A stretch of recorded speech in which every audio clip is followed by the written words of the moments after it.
마태복음 28장 16절에서 20절까지 있는 말씀.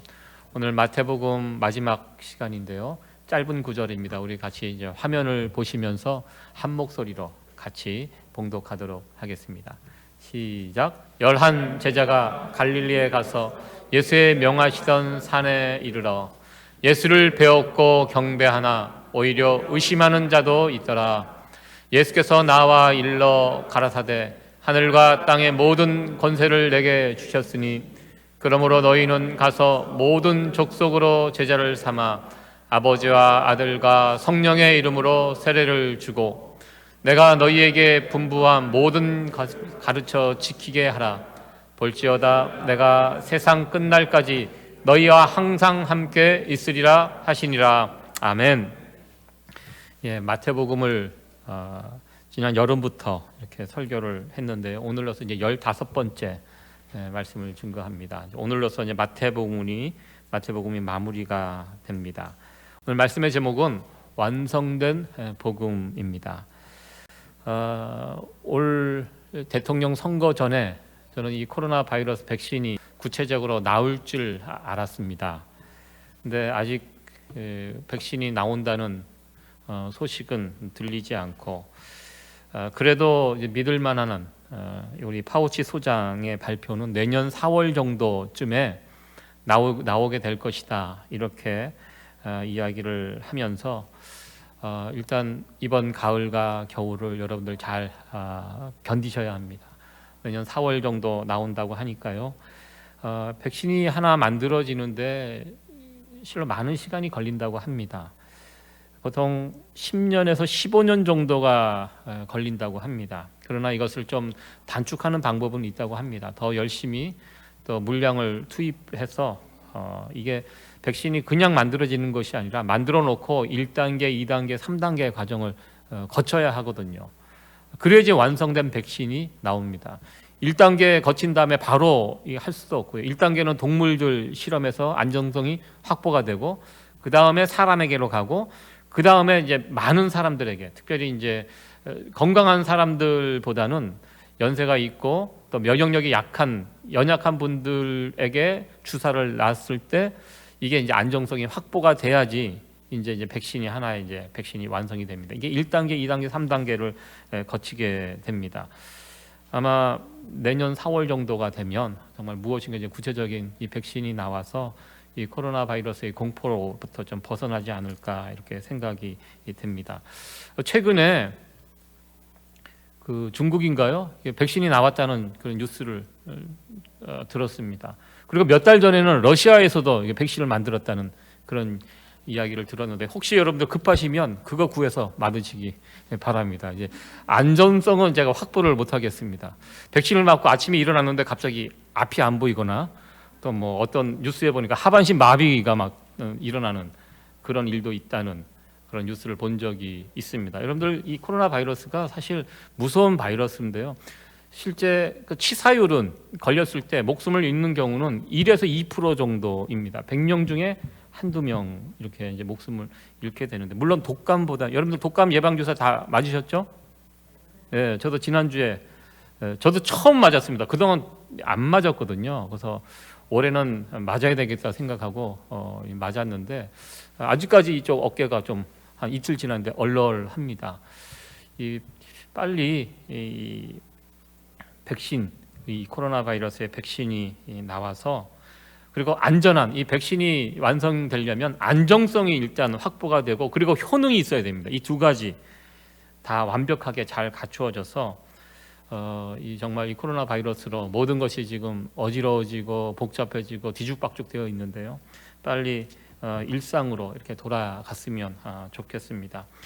이 완성되지 않은 백신을 풀면 이건 정말 이제 더 혼란스러워집니다. 더 어려워집니다. 오늘 말씀의 제목이요, 완성된 복음입니다. 이 백신이 모든 과정을 거쳐서 완성이 된 이후에 그 다음에 모든 세상 사람들을 향하여 이 백신이 또 이렇게 접종이 되면서 이게 효과를 볼 수 있듯이 이제 마태복음 28장은 이제 복음이 이제 완성이 되는 그런 모습을 우리에게 보여주고 있습니다. 복음이 완성이 되었습니다. 그래서 예수님은 이 완성된 복음을 가지고 세상에 가서 모든 족속에게 가서 복음을 전하라, 이렇게 우리 주님께서 명령해 주셨습니다. 마태복음 28장에 가서 이제 복음이 완성됐다라고 제가 말씀을 드리는데요, 그러면 그 이전에는 복음이 완성이 안 되었는가, 이렇게 또 질문할 수 있습니다. 그렇다면 복음이 완성됐다는 것이 무엇인가? 무엇 때문에 복음이 최종적으로 완성이 되었는가? 그것은 예수님의 십자가 사건과 부활 사건입니다. 이것을 통해서 예수님이 증거하는 복음이 완성이 되었습니다. 예수님께서 마태복음 5장에 산상설교를 해 주셨습니다. 산상설교, 하나님의 백성, 하나님 나라의 백성으로서 어떻게 살아가야 할 것인지, 어떤 삶의 규범, 윤리, 이런 부분들을 산상설교를 통해서 말씀을 해 주셨는데요, 예수님께서 이 산상설교를 들고 복음을 증거하라고 말씀하지 않으셨습니다. 이 복음이 완성되는 것은요, 무엇을 통해서 완성되는가? 예수님의 십자가의 죽음, 그리고 부활을 통해서, 이 부활 사건을 통해서 이제 모든 것이 완벽하게 완성이 됩니다.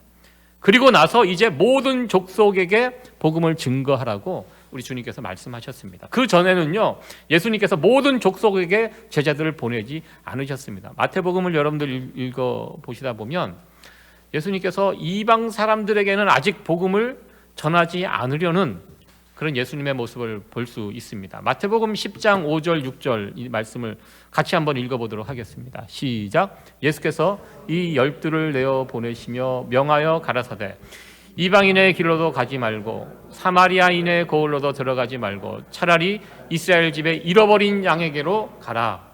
12제자를 세우고 복음을, 하나님 나라의 복음을 전하라고 말씀하시면서 누구에게 가라냐면 이스라엘 집에 잃어버린 양에게 가라. 이방인, 사마리아인, 그 당시 이방인, 외국 사람들입니다. 이들에게는 지금은 가지 말고 먼저 이스라엘 집에 잃어버린 양에게로 찾아가라고 우리 주님께서 말씀해 주셨습니다. 마태복음 15장 24절에도 비슷한 말씀이 나옵니다. 같이 한번 읽어보도록 하겠습니다. 시작. 예수께서 대답하여 가라사대 나는 이스라엘 집에 잃어버린 양 외에는 다른 데로 보내심을 받지 아니하였노라 하신대. 예수님께 이방 여인 가나안 여인이 문제를 해결하기 위해 찾아왔습니다. 그러자 예수님께서 거절하시는 그런 모습입니다. 물론 예수님께서 그 여인을 고쳐주십니다. 그럴 때 주신 말씀이 이 말씀입니다. 나는 이스라엘의 집에 잃어버린 양 외에는, 지금은 내가 잃어버린 양, 이스라엘 집에 유대인들, 이들의 내 사역의 대상이지 이방인들이 아직은 아니다, 이렇게 말씀을 하셨습니다. 마태복음 앞부분에는요, 이런 장면들이 계속 반복이 됩니다. 그런데요, 오늘 드디어 마태복음 마지막 장 20장에 와서 이 복음의 대상이 바뀝니다. 마지막으로 읽겠습니다. 같이 읽겠습니다. 시작. 그러므로 너희는 가서 모든 족속으로 제자를 삼아 아버지와 아들과 성령의 이름으로 세례를 주고, 그러므로 너희는 가서 유대인들로 제자를 삼아, 이렇게 말씀하지 않으시고요, 이제 여기서 이제 드디어 마지막 이 부분에 가서 모든 족속에게 복음을 증거하라고 우리 주님께서 명령하셨습니다. 그동안 예수님의 사역의 중심은 예루살렘이 중심이 되어서 그 예루살렘을 향한 사역이었고요, 이제 예수님께서 십자가에 죽으시고 부활하신 이후에는 16절에 보면, 오늘 20장 16절에 보면 갈릴리에서 제자들을 다시 만나십니다. 이 갈릴리는 그 당시 유대인들이 이방의 갈릴리라고 할 정도로 이방 지역으로 취급했던 지역이 갈릴리입니다.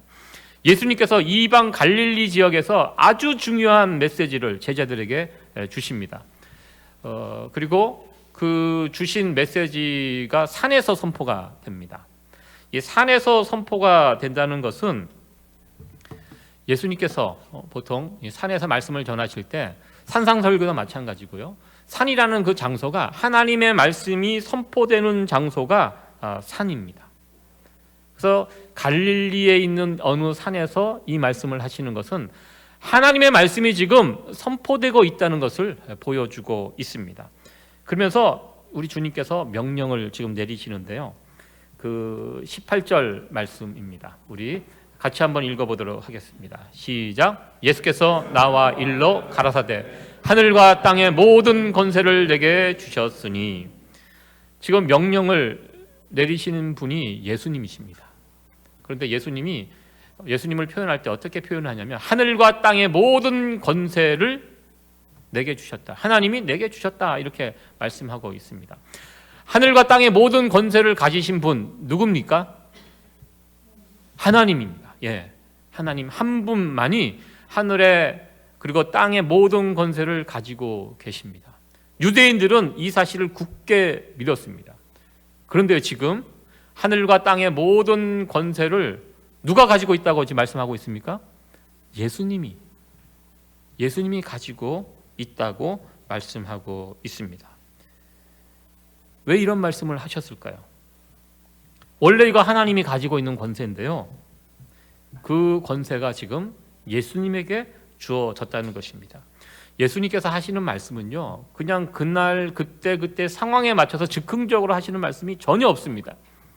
마태복음 그리고 복음서에 나오는 예수님의 말씀과 또 어떤 병자를 고치시고 사역하시는 이런 모습을 보면 모두가 다 하나님의 뜻대로 하셨던 말씀과 행위들이고, 더 구약 성경에 예언된 것들을 성취하시는 그런 예수님의 모습을 우리는 만나게 됩니다. 그냥 해주시는 것이 없습니다. 다 구약 성경에 예언된 것들을 이루어 가시는 예수님의 사역이 그러하였습니다. 어느 날 길 가다가 환자를 만나서 고쳐주시면 그냥 의미 없이 고쳐주시는 것이 아니에요. 구약 성경에 예언된 그 말씀을 이루는 목적으로 고쳐주십니다. 배고픈 백성들을 오병이어의 기적, 이거 다 구약 성경에 예언되어 있는 그런 기적들입니다. 그 말씀을 이루는 목적으로 예수님께서는 그런 이적과 기사를 베풀어 주셨습니다. 오늘 이 주신 말씀도요, 이미 구약 성경에 예언이 되어 있었다는 것입니다. 오늘 주신 말씀이 다니엘서 7장 13절 14절에 예언이 되어 있습니다. 저는 이 말씀을 읽을 때 참 놀라운 그 예언의 말씀인데요, 같이 한번 이 말씀을 읽어보도록 하겠습니다. 시작. 내가 또 밤 이상 중에 보았는데 인자 같은 이가 하늘 구름을 타고 와서 옛적부터 항상 계신 자에게 나와 그 앞에 인도되매 그에게 권세와 영광과 나라를 주고 모든 백성과 나라들과 각 방언하는 자로 그를 섬기게 하였으니 그 권세는 영원한 권세라 옮기지 아니할 것이요 그 나라는 패하지 아니할 것이니라. 아멘. 옛적부터 항상 계신 자 누구죠? 하나님이십니다. 어떤 인자 같은 이가 하늘 구름을 타고 하나님 앞으로 인도가 되고요, 그 인자에게 권세와 영광과 나라를 하나님이 주셨다라는 이 예언의 말씀입니다. 이것이 다니엘의 환상 중에 하나님으로 받은 예언의 말씀입니다. 사실 다니엘서 7장 13절 14절 다음에 15절을 보시면 다니엘이 이 환상을 받고 굉장히 혼란에 빠집니다. 범례를 했다고 합니다. 왜? 권세와 영광과 나라, 이 권세는 오직 하나님만이 가질 수 있는 권세입니다. 유대인인 다니엘은 그렇게 철석같이 믿었습니다. 이 권세를 어떤 인자 같은 어떤 사람에게 그 권세를 주신다는 이 예언의 말씀을 듣고 다니엘은 깜짝 놀랐습니다. 예수님 오시기 수백 년 전에 이루어진 이 일입니다. 그러면서 번민하면서 자신이 받은 그 예언의 말씀을 다니엘서에 기록을 해 놓았습니다. 여기에 보면 인자라는 표현이 있습니다. 인자, 사람의 아들. 예전에 이문열 씨가 썼던 그 소설 사람의 아들, 아마 읽어보신 분들은 아시겠지만 사람의 아들이란 표현입니다. 예수님께서는요, 복음서를 읽다 보면 자기 자신을 가리키실 때 스스로 메시아라고 표현하신 적이 없습니다. 예수님의 사역을 보고 예수님의 모습을 보고 주변에 있는 사람들이 예수님을 메시아로 칭하거나 하나님의 아들, 구원자 이런 식으로 표현을 했지, 예수님께서는 자기 자신을 표현하실 때 대부분 이 인자라는 표현을 즐겨 사용하셨습니다. 이게 무슨 뜻입니까? 다니엘 7장 13절 14절에 이 말씀을 염두에 두고 자기 자신을 나타내실 때 인자, 인자도 그냥 인자가 아니라 그 아침에 정관사가 붙습니다. 그 인자, 그 인자라는 표현을 즐겨 사용하셨습니다. 이 무슨 뜻입니까? 바로 구약 성경에 예언된, 다니엘서에 예언된 그 인자가 바로 자신이라, 예수님 자신이라는 것을 말씀하시기 위하여 언제나 사람들에게 자기 자신을 나타내실 때 인자가 이렇다 우리 주님께서 말씀하셨습니다. 바로 이 다니엘서에 예언된 대로 하늘에 그 하나님만이 가질 수 있는 그 권세, 하늘과 땅의 권세를 예수님에게 넘겨주셨다. 지금 그 인자인 내가 너희들에게 명령한다라는 그런 말씀입니다. 이 명령이 얼마나 중요한 명령입니까? 하나님의 명령입니다. 그리고 마태복음 20장 이 마지막 부분은 마태복음의 결론에 해당되는 말씀입니다. 결론이 무엇인지 우리 19절 20절 말씀 같이 한번 읽어보도록 하겠습니다. 시작. 그러므로 너희는 가서 모든 족속으로 제자를 삼아 아버지와 아들과 성령의 이름으로 세례를 주고 내가 너희에게 분부한 모든 것을 가르쳐 지키게 하라. 볼지어다 내가 세상 끝날까지 너희와 항상 함께 있으리라 하시니라. 아멘. 이 결론의 말씀입니다. 마태복음 말씀을 저희들이 15번에 걸쳐 살펴봤는데요. 한마디로 마태복음의 결론이 무엇입니까? 이제는 너희들이 모든 민족에 가서 예수님을 믿는 제자를 삼아라. 제자를 삼아라. 만들어라. 이것이 마태복음의 결론의 말씀입니다. 오늘 본문에 보면 제자를 어떻게 만드는가 그 부분도 설명이 되어 있습니다. 말씀을 이렇게 읽어보면요. 제자 만드는 방법 무엇입니까? 모든 족속으로 제자를 삼아 아버지와 아들과 성령의 이름으로 세례를 주고, 제자를 만드는 첫 번째 세례입니다. 그리고 두 번째, 내가 너에게 분부한 모든 것을 가르쳐 지키게 하라. 하나님, 우리 주님께서 오셔서 주셨던 그 말씀을 지킬 수 있도록 가르치고 행할 수 있도록 가르치고 양육하는 것. 이것이 제자 삼는 방법입니다. 세례와 양육 이 두 가지로 우리는 제자를 삼게 됩니다. 첫 번째 세례에 대해서 한번 생각을 해보도록 하겠습니다. 여러분들 세례 누구에게 세례를 줍니까? 그냥 지나가다가 길 가는 사람 아무나 만나서 세례 줄 수 있을까요? 없을까요? 없습니다. 저도 교회에서 사역을 하면서 제일 중요하게 생각하는 것이 세례입니다. 세례를 베풀 때 거듭 확인합니다. 예수님에 대해서. 정말 예수님 믿으십니까? 예수님이 나의 구원자가 되심을 믿으십니까? 세례 이전과 이후가 다릅니다. 세례가 무엇입니까? 이전에 나는 죽고 이제 예수님과 다시 산다는 것입니다. 부활하신 예수님과 다시 살아가는 삶. 그러니까 세례 받은 날 전후가 완전히 달라집니다. 예수님을 믿지도 않는데 세례를 주는 거 이거 아무 의미가 없는 행위입니다. 예전에 군에 가면 군에 온 군인들을 대상으로 세례를 주는 그런 행사가 아주 대대적으로 지금도 하는지 모르겠습니다. 예전에 미국에서 제가 사역할 때 그 사역을 하는 목사님이 미국을 다니면서 교회 목사님들 장로님들을 모집해서 한국에 있는 진중 세례식 여기에 참여하는 하면은 수천 명이 강당에 모여서 수백 명의 목사님이 와갖고 왜 한 사람이 다 수천 명을 줄 수 없으니까 수백 명의 목사님들 그냥 미국에서 가서 거기에 있는 병사들에게 막 세례를 주는 이 진중 세례식 굉장히 화려합니다. 그래서 그 모집을 하기 위해서 제가 예전에 있던 교회 어느 목사님이 오셔서 그 일을 하셨습니다. 교회에 오셔서 설교하시고 본인의 사역을 소개하시고 또 이 일에 같이 헌금하시고 동참하실 분들을 이렇게 모집을 하셨는데요. 제가 그 분의 사역을 설명을 들으면서 교계를 좀 갸우뚱했습니다. 저렇게 세례받는 것이 과연 의미가 있는가? 군인들, 저도 예전에 군 생활할 때 특별히 교육대 훈련병 시절에 그 군인들 대상으로 그렇게 세례를 했었습니다. 제가 있었던 교회는 침례교였습니다. 장로교 목사님들은 그냥 물을 한 접시 떠서 이게 세례를 줄 수 있지만 침례교는 물에 잠겨야 되거든요.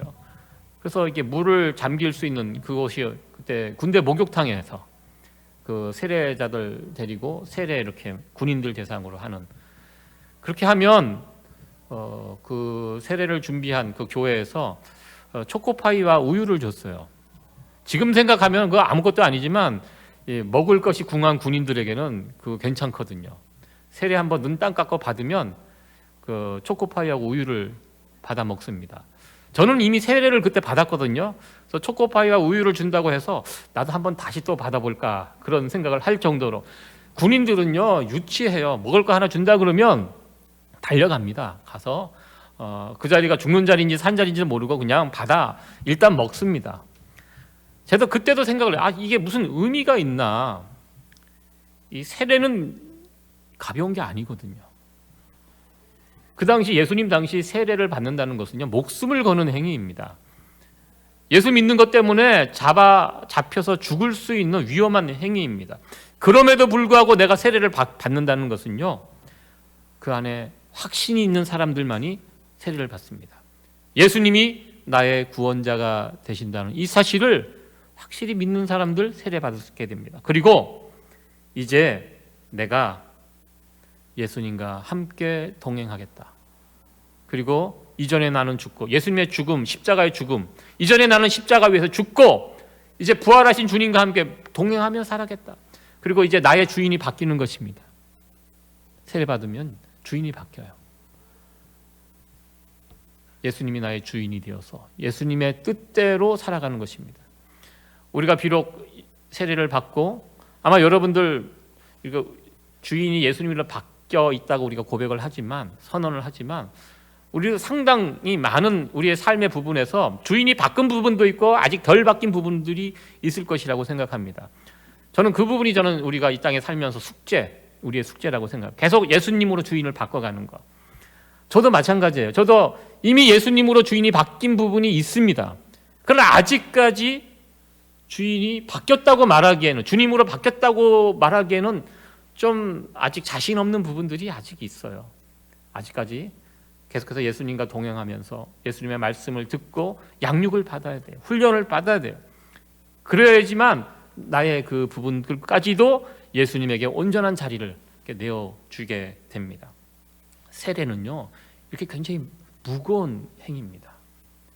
제자가 된다는 거, 세례를 받는다는 거, 내가 예수님을 향한 믿음을 가지고 살아간다는 그런 뜻입니다. 두 번째로 제자가 되는 것은 예수님의 말씀을 배우고 익혀서 말씀대로 살아가는 자가 바로 주님의 제자입니다.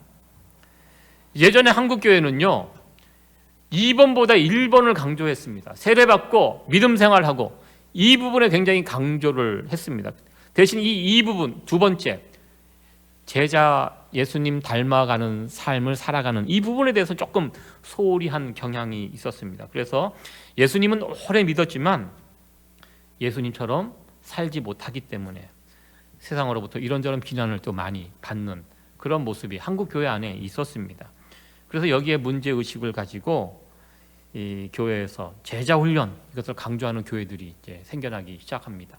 대표적인 교회가 이제 고인이 되셨지만 오카눈 목사님 사랑의 교회 이 제자 훈련 굉장히 유명합니다. 저도 예전 15년 전에 미국에서 살 때 제자 훈련 세미나를 그때 당시 남가주 사랑의 교회가 그 서울 사랑의 교회 제자 훈련을 미국의 남가주에 있는 사랑의 교회가 새로 가져와서 미국에서 이제 뿌리를 내린 그 남가주 사랑의 교회에 가서 제가 일주일 동안 훈련을 받고 왔습니다. 그때 제자 훈련을 참여하면서 저는 어떤 좋은 교재가 있는가 하고 이제 제자 훈련에 참여해서 일주일 동안 지내봤는데요. 이건 교재가 중요한 게 아니더라고요. 제자 훈련에서 제일 중요한 부분이 무엇이냐면 시간이에요. 내가 얼만큼 일주일 동안 이 하나님 말씀에 시간을 투자할 수 있는가. 그러니까 제자 훈련은 그 시간을 많은 시간을 투자할 수 있게끔 만들어주는 것이 제자 훈련이더라고요. 왜냐하면요 사람은요 단순합니다. 많은 시간 노출되어 있는 부분에 영향을 받을 수밖에 없습니다. 일주일에 하루 이렇게 1시간 예배드리고 이 부분에 하나님 말씀에 이렇게 노출되어 있는 사람과 하루에 5시간, 6시간 하나님 말씀에 노출되어 있는 사람은 변화의 속도가 달라요. 그러니까 제자 훈련은 그 훈련을 하는 것입니다. 그러니까 일주일에 만나서 3시간 성경 공부를 같이 합니다. 근데 이 3시간을 하기 위해서 집에 가서 투자하는 시간이 또 엄청나요. 성경 공부 숙제해야 되고요. 그리고 그 주간 외워야 될 성경 암송해야 합니다. 10명, 12명 앉아서 이제 성경 암송 돌아가면서 시키는데요. 그거 틀려봐요. 얼마나 또 망신스러워요. 그러니까 집에서 계속 그 연습, 성경 암송하는 게 굉장히 힘들어요. 성경 암송하고 그러다 보니까 숙제하고 성경 공부하고 집에서 쉬는 시간이 없어요. 그러니까 제자 훈련 하게 되면 집에 가서 또 그거에 대한 또 시간을 또 많이 보내게 됩니다. 그런 식으로 10달을 합니다. 그런 식으로 10달 하면 정말 놀라운 일이 생깁니다. 사람은요, 이 시간을 투자하면 그걸 통해서 변화될 수밖에 없습니다. 일주일에 1시간 이렇게 예배드리고 이게 다인 사람과 일주일에 뭐 20시간, 40시간 여기에 매달려 갖고 쏟아부은 사람, 이 변화의 속도가 완전히 다르게 나타납니다. 그래서 이 사랑의 교회, 이 제자 훈련 그렇게 집중적으로 아주 강도 높은 훈련입니다. 그걸 통해서 그것을 마치게 되면 정말 이전과 받기 전과 후가 더 많은 차이가 나는 이 변화가 되게 됩니다. 이 훈련이라는 것은요, 힘들게 해야 해요. 이 양육도 설렁설렁 해갖고 이 제자가 되지 않습니다. 주님의 제자 한 사람이 세워지는 것도요, 여러분들 우리가 대충 설렁설렁 띄엄띄엄 해갖고, 왜 미국에서 제자 훈련이 힘든가? 미국에서는요, 제자 훈련하기 참 쉽지 않아요. 특별히 이민교회에서 제자 훈련 쉽지 않습니다. 여러분들 다 제자 훈련 받아보셨죠? 대부분 받아보셨을 것이라고 생각합니다. 저도 받았고요. 저도 여러 번 시켜봤는데요. 저는 어떤 성경 공부를 할 때 제 스스로가 모질게 못 시킵니다. 이거 외워오세요. 못 외우셨어요? 그럼 탈락. 다음번에 하세요. 제가 이런 말 못합니다. 근데 제자 훈련은 그렇게 해요. 한 2번 정도 빠지면 다음 기회에 하세요. 숙제 꼭 확인하고, 성경 공부 빠지면 원래는 그 원칙 그 근처에 가서, 그분 일하는 직장 근처에 가서 점심시간이든 따로 시간을 약속을 잡아갖고 그 빠진 시간을 채우게 해요. 이게 원칙적으로 그렇게 제자훈련 그렇게 합니다. 근데 이민교회가 힘든 게 그거예요. 그렇게까지는 못한다는 것입니다. 이민 생활 자체가 힘든데 또 교회에 와서 이렇게 힘든 훈련을 견뎌내는 이것이 어렵다는 것입니다.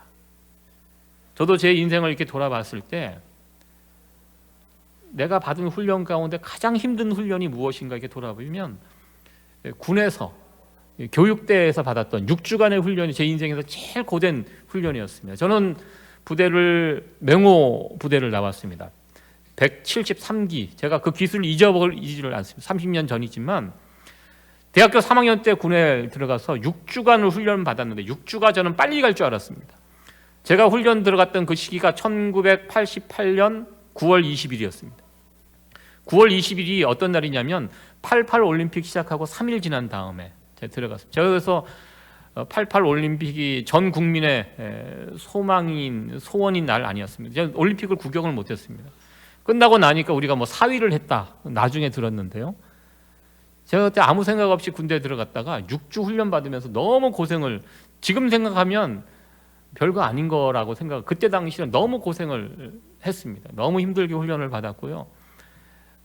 행군하다가 엄지 발톱이 빠지고, 그러니까 아무 생각 없이 걸으니까 그래요. 잘 준비하고 가면 되는데 군대를 별 생각 없이 가갖고 엄지 발톱이 까지고 뒤꿈치가 다 그냥 뜯어져서 막 피가 나고, 그러면서 6주 훈련을 받고 아주 엄청난 힘든 훈련을 받았다고 생각했는데요. 제가 그때 몸이 굉장히 약했어요. 그래서 늘 먹으면 잘 체하고, 그래서 늘 손 따고, 저희 할머님이 늘 제 몸이 약한 것이 이제 막 보약도 뭐 철마다 달아서 먹이고, 그렇게 허약한 상태에서 군대를 갔는데요. 그렇게 힘든 훈련을 받고 보니까요, 제가 위장병이 고쳐졌습니다. 그러니까 새끼 꼬박꼬박 먹고요. 그 아침마다 일어나서 뛰니까 이 막힌 게 어디 있어요. 그냥 다 내려갔죠. 그리고 그 힘든 훈련을 받았는데 살이 오히려 나중에 보니까 쪘더라고요. 대부분 다 빠지는데요. 저는 워낙 마른 상태에서 갔는데 규칙적으로 이게 내가 무슨 병이 있는 것이 아니라 내 삶의 문제가 있었구나. 내가 군대 가서 그렇게 느꼈습니다. 고된 훈련을 받고 나서 무슨 생각을 했냐면, 내가 여기서 이런 훈련도 견뎠는데 내가 앞으로 무슨 일을 못하겠느냐, 어떤 자신감이 이렇게 생겼던, 물론 그러고 나서 몇 년 지나니까 다시 원래 상태로 돌아왔지만, 훈련을 아주 강한 훈련을 받으면 변화가 일어난다는 것입니다. 그래서 우리 세이비어교회 성도를 생각하면서 좀 힘든 훈련을 한번 해볼까, 그런 생각도 있는데, 여러분들 힘든 훈련을 하면 여러분들 신청하시겠습니까? 네. 일부에 물어보니까 아무도 손을 안 드시더라고요. 야, 이거 쉽지 않아요, 우리가. 그런데 이 양육이 중요하다는 것입니다. 우리가 주님의 제자가 되기 위해서는 훈련 받아야 돼요. 가만히 우리가 주님의 자고 일어나서 주님의 제자가 되는 경우는 없습니다. 예수님께서 이 12명 3년 동안 데리고 가시면서 계속 훈련하신 거예요. 3년 그렇게 따라다니면서도 제자들이 얼만큼 바뀌었습니까? 잘 안 바뀝니다. 사람이 여러분들 아시잖아요. 좀처럼 바뀌지 않습니다. 이 변화의 과정은 우리는 평생, 이게 우리의 숙제예요. 제자가 되어가는 것입니다. 완전한 제자가 되는 것이 아닙니다. 제자가 이 땅에 살면. 그리고 여기에 우리가 문제의식을 가지고 날마다 어떻게 하면 내가 하나님 말씀에 더 많은 시간 노출이 될 수 있을까? 내가 더 어떻게 이 말씀을 더 훈련받을 수 있을까? 여러분들 고민하셔야 합니다. 우리가 예수님을 믿고 제자의 삶을 살아가기 위해서 이 두 가지가, 이 믿음과 양육, 이 두 가지가 우리가 있어야 한다는 것입니다. 예수님의 명령, 가서 모든 족속으로 제자를 삼아라. 그리고 제자 삼는 방법은 바로 세례와 양육. 세례를 주고 그리고 양육을 통해서 제자가 만들어지고요. 그리고 제자는 곧 교회입니다. 여러분들, 교회가 무엇입니까? 예수 믿는 사람들의 모임입니다. 그 교회입니다. 교회는 곧 제자입니다. 제자들의 모임입니다. 그래서 요즘 뭐 교회 이름 가운데 제자교회, 제자 삼는 교회 많이 있습니다. 그게 교회의 정체성입니다. 교회는 이 두 가지가 반드시 있어야 합니다. 믿음, 예수님을 향한 믿음이 있어야 되고요. 예수님을 닮아가는 모습이 나타나야지 그것이 이 교회입니다. 우리 세이비어 교회 안에도 이 세례와 양육, 예수님을 향한 믿음과 예수님의 말씀을 통하여 변화되고 성숙되어져 가는 귀한 모습들이 우리 이 교회 안에 보다 풍성하게 나타나는 그런 건강한 교회가 되어지기를 간절히 축원합니다. 아멘이 너무 약하신 것 같아요. 예. 제가 뭐 힘든 훈련 제가 안 시킵니다. 여러분, 저 성격상 그렇게 못하니 너무 걱정하지 마시고요. 여기 여러분들 문제의식을 가지시기 바랍니다. 제자는 그냥 만들어지는 것이 아니다. 내가 지금보다 좀 더 많은 시간들을 하나님 말씀에 노출되어야 되겠다. 이런 도전의식을 가지시고 지금보다 조금 더 시간들을 여러분들 늘려나가시기 바랍니다. 2000년 전 예수님께서 제자들에게 주신 이 명령을 제자들은 잘 순종하였습니다. 그래서 만들어진 것이 오늘날의 교회입니다. 예수님의 명령을 듣고 그대로 순종하여 예수님의 말씀대로 모든 족속에게 달려가서 제자를 삼는 이 일을 했기 때문에 오늘날 전 세계 교회들이 세워질 수 있었습니다. 그래서 우리 세이비어 교회도 이렇게 세워질 수 있었던 것입니다. 교회의 가장 중요한 사명, 내가 제자가 되는 것입니다. 먼저 주님의 제자가 되는 것입니다. 그리고 또 하나, 제자인 내가 또 다른 제자를 세우는 것입니다. 제자들 먼저 예수님의 제자가 되었고요. 그리고 제자들은 예수님의 말씀을 듣고 가서 모든 족속으로 제자를 삼는 그 일들을 감당했습니다. 이 두 가지 사명, 내가 제자가 되는 것, 그리고 누군가 제자로 세우는 것, 이것이 교회의 아주 제일 중요한 사명입니다. 그래서 교회의 사명을 이야기할 때 우리는 전도 사역, 선교 사역 이렇게 중요하다고 이야기합니다.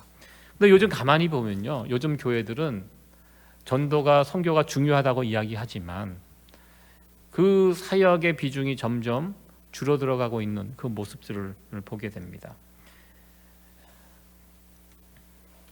교회 안에서 제자를 만드는 그 일, 교회 울타리 안에 있는 사람들을 제자로 만드는 일은 관심이 많고요. 거기에 많은 것들을 쏟아붓고 있지만 교회 울타리 밖에 있는 하나님을 모르는 사람들을 제자로 만드는 그 일들, 사실 그 일에 우리 하나님께서 관심이 있거든요. 예수님을 왜 십자가에 달려 죽이셨습니까? 우리를 사랑하셨기 때문입니다. 사랑하시기 때문에 그 일을 하셨습니다. 굳이 얼마나 생각해 보시기 바랍니다. 자기 하나밖에 없는 아들 예수를 십자가에 달려 죽기까지 하셨어요. 왜? 우리를 살리기 위해서. 그리고 그 일들을 다 마무리해 놓으셨습니다. 그런데 오늘날 사람들이 그 일에, 특별히 교회 안에 있는 사람들조차 관심이 없다는 것. 예수님의 비유 가운데 그런 것이 있죠. 잔치는 다 풍성하게 만들어 놨는데 그곳에 참여하는 사람이 없어요. 오늘날 교회가 그런 모습이 있다는 것입니다. 특별히 요즘 코로나 팬데믹 이 상황 가운데 가정도 일터도 교회도 이제 살아남는 것이 숙제가 됐습니다. 어려워졌습니다. 여러분들 뉴욕시를 다니다 보면 예전에는 교회였는데 그 자리가 비어있는 그런 교회들 아마 보실 것입니다. 이 교회가 이제 견딜 수가 없어요. 이 경제적으로 이게 위기가 오니까 교회도 이제 어려워지거든요. 그러니까 교회를 유지할 수가 없기 때문에 교회를 문 닫는 교회들. 지금 가정적으로 또 우리 하는 잡도 자꾸 사라지는 그런 일들이 있어서요. 쉽지 않습니다. 그리고 특별히 많은 교회들이 경제적인 그런 어려움들을 겪고 있습니다. 이런 상황에서 전도를 하고 선교를 한다는 거 이거 쉽지 않습니다. 우리 세이비어 교회는 작은 교회입니다. 우리 인원을 제가 세어봤는데 어른 한 45명, 우리 자녀들 한 10명 이 정도 되는 작은 교회입니다. 우리 작은 세이비어 교회지만 우리 교회가 4분의 선교사님을 후원하고 있고 4군데 선교단체를 지원하고 있습니다. 어떻게 보면 작다고 하지만 우리 교회 형편으로서는 결코 작지 않는 상황입니다. 제가 이제 코로나 바이러스 이 팬데믹 시대 이 상황이 터졌을 때 우리 장로님들과 같이 한번 당회를 열어서 교회의 앞으로 운영에 대해서 이렇게 함께 논의를 하는 그런 시간이 있었는데요. 저는 내심 걱정이 되었습니다. 왜냐하면 당연히 줄 수밖에 없습니다. 교회 예산도 줄고 그러면 무엇인가를 줄여 나가야 되는데 어떻게 해야 할까 이제 그 고민을 하는 가운데 말씀을 나눴더니 우리 장로님들을 단호하시더라고요. 우리가 선교사님을 돕는 이 액수가 그렇게 크지 않다. 근데 사실 크지 않습니다. 저도 큰 교회에서 사역을 해봤는데요. 선교사님 돕는데 많이 돕지 않아요. 뭐 명수만 많지 그 한 분 한 분들에게 가는 액수는 우리 교회보다 훨씬 적습니다. 근데 우리 교회에서 돕는 이 선교사님 4분, 여기 우리 미국 땅, 뉴욕 땅이 코로나 바이러스로 힘들면 그 땅은 더 힘들다라는 것입니다. 미국은 그래도 이런저런 뭐 보호 장치라도 있잖아요. 실업수당도 나오고 또 많이 무너졌다고 하지만 그래도 수준 높은 의료 시설도 있고, 그러나 선교지는 그렇지 않거든요. 오히려 선교사님들이 더 힘든 시기를 보내고 있을 것이다. 우리 교회의 재정이 0이 되지 않는 이상 지금 있는 그 선교사님들 우리가 계속 지원하자. 제가 얘기한 것이 아닙니다. 우리 장로님들이 먼저 그렇게 말씀을 해주셨어요. 그래서 제가 그 말씀을 듣고 너무 감사하고, 우리 교회가 수준이 있구나, 잘 훈련이 된 교회구나, 제가 이렇게 장로님들과 함께 의논하면서 너무 감사를 드렸습니다. 지금 힘들고 어려운 상황 가운데 그래도 우리 교회 성도님들 보면 그동안 해오신 선교 헌금, 뭐 이렇게 돕는 이 헌금에 힘을 다해서 쏟아붓는 우리 성도님들의 모습을 보면서 목회자인 저로서 참 감사했고요. 우리 하나님께서 참 기뻐 받으시는 우리 세이비어 교회가 아닌가 이렇게 생각을 해 보았습니다. 마태복음의 결론입니다. 우리 모두가 예수님의 복음을 들었습니다. 예수님의 십자가의 사건, 부활 사건으로 이제 복음이 완성이 되었습니다.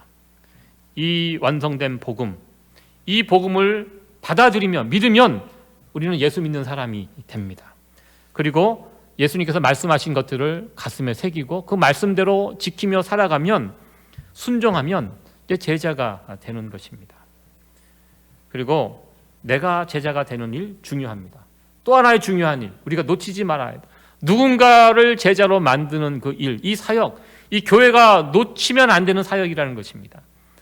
우리가 살다 보면 뭐가 중요한지를 가끔 잃어버리고 살 때가 있습니다. 이 교회, 이 코로나 바이러스, 이 팬데믹 이 시대에 여러분들 우리 세이비어 교회를 하나님께서 왜 세워주셨다고 생각하십니까? 이 교회 많이 있습니다. 뉴욕에도 얼마나 많은 교회들이 있습니까? 교회가 교회다워지는 것은 이 두 가지, 내가 제자 되는 삶, 누군가를 제자 만드는 삶, 이 두 가지를 놓치지 말아야지, 이 두 가지 사명을 붙잡아야지 그것은 교회라는 것입니다. 이런 교회에 오늘 우리 주님께서 말씀하신, 약속하신 것처럼 너희와 항상 함께 하겠다. 어떤 교회에 함께 한다고 약속하셨습니까? 내가 제자가 되는 삶, 누군가를 제자를 만들려고 하는 이런 교회에, 물론 그것이 힘들지만 힘들지 않은 이유가 무엇입니까? 이 일에 우리 주님이 함께 하고 있다는, 매일매일 함께 해 주신다고 우리 주님께서 약속해 주셨습니다. 그러니까 우리 세이비어 교회, 지금 어떻게 보면 우리 교회뿐만 아니라 이 땅에 세워진 많은 교회들이 어려운 이 시기를 저희들이 보내고 있습니다. 이럴 때일수록 우리 교회 사명이 무엇인가, 이 사명을 놓치지 않았으면 좋겠습니다. 이제 2주 후면 우리 창립 5주년이 됩니다. 11월 첫째 주가 우리 교회 생일입니다. 벌써 그렇게 됐습니다.